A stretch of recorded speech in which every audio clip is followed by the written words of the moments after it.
How have you seen the offensive line coming together when you guys are coming off one of the best rushing games we've seen here in a while?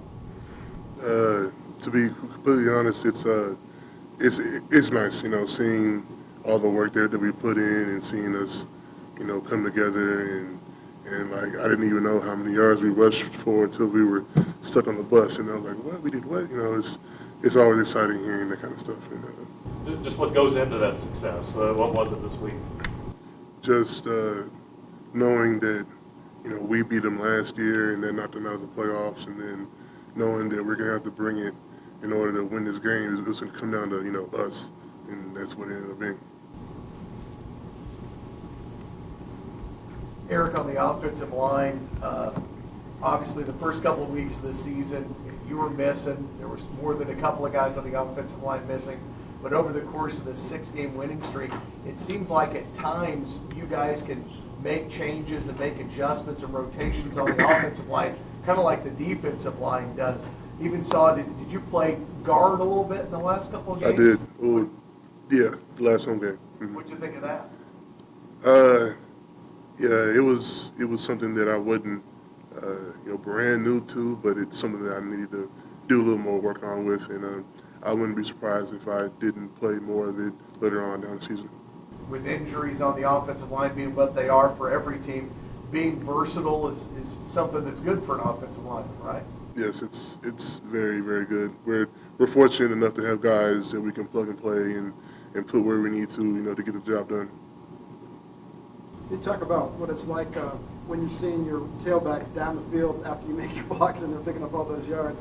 How proud are you about that? It's a great feeling, especially when you have guys that run as hard as Jacardier and Jab. Those guys run hard and they're pretty fast. One thing that's always funny is when you're blocking and you see him run past you and you try to catch up and you can't. It's kind of like dang, like I was trying to keep up with you, but it's always nice seeing them get yards. Ron, you're from Penn State, you're from Ole Miss.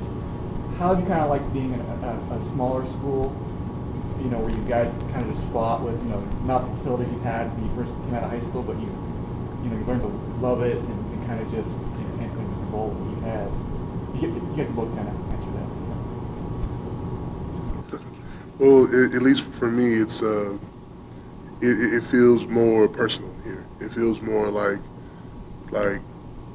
I mean more to this team than what I did at Ole Miss. Well, obviously, I'm playing here, but in terms of it just feels more like home. It feels like like I can walk into Coach Beard's office and talk to him whenever I want to, and that goes for any of us.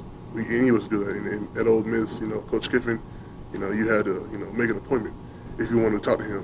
So it feels more like, honestly, it feels more like high school. It feels more like I'm here and the coaches are really pouring into us and want us to see us grow, not just as football players, but also as men. And that really speaks volumes to the coaches that we have on this program. For me, I think kind of like piggybacking off what he said, it's more like high school. You know what I'm saying? It's easier to build relationships and just going in there every day and knowing that, your teammates and your coaches expect certain things out of you and you expect certain things out of them too. It just means a lot, and it's a strong dynamic. And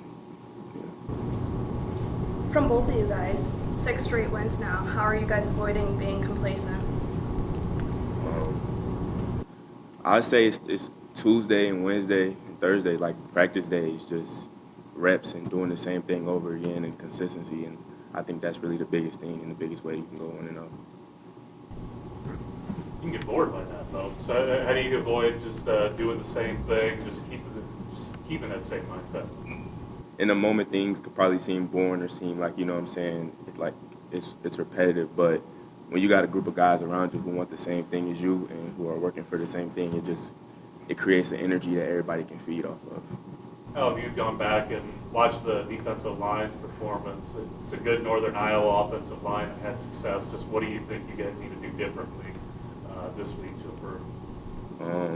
I think we just need to fall back to like fundamentals and just like, you know what I'm saying, the things that we've been taught throughout the whole season. Just, you know what I'm saying, getting back to how we've been playing the last couple of games, and we're gonna be good. Devon, there was some conversation last week about going up and playing in the dome and it being a different type surface, different turf. Did you run into any issues as far as playing on the surface of the Unidome? No, it was cool. For me, it was cool. I didn't have no problem. Either did I. Yeah, it was. You guys would talk about, Coach was saying this is like your playoff run that you've got. You want to just kind of address that a little bit?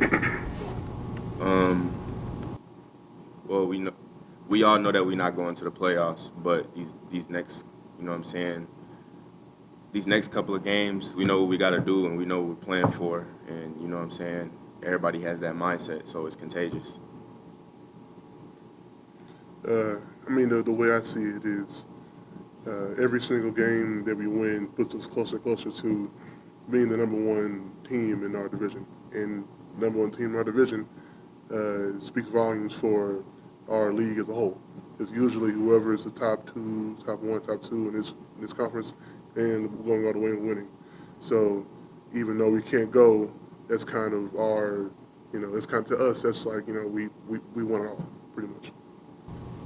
Eric, you guys went into November last year 3-5. You guys weren't going to make the playoffs, but you aren't going to compete for a conference championship. This year, you're in that mix, so you guys have a chance of doing so. How have you noticed the difference between this time last year and this time right now? Well, the biggest thing that I've seen is the team's attitude. Since we have something to play for, you know, we have guys that are bringing each other up. We have leaders that are setting up and leading. We just have guys on the team that, and of course our seniors, like, you know, our seniors are doing what they should do in terms of, you know, leading, and it also makes us play harder. You know, because these seniors won't be back to benefit from, you know, not playing in the playoffs to, you know, moving divisions. So we, you know, at least for me, you know, I play for the guys that, you know, can't come back and play with us next year.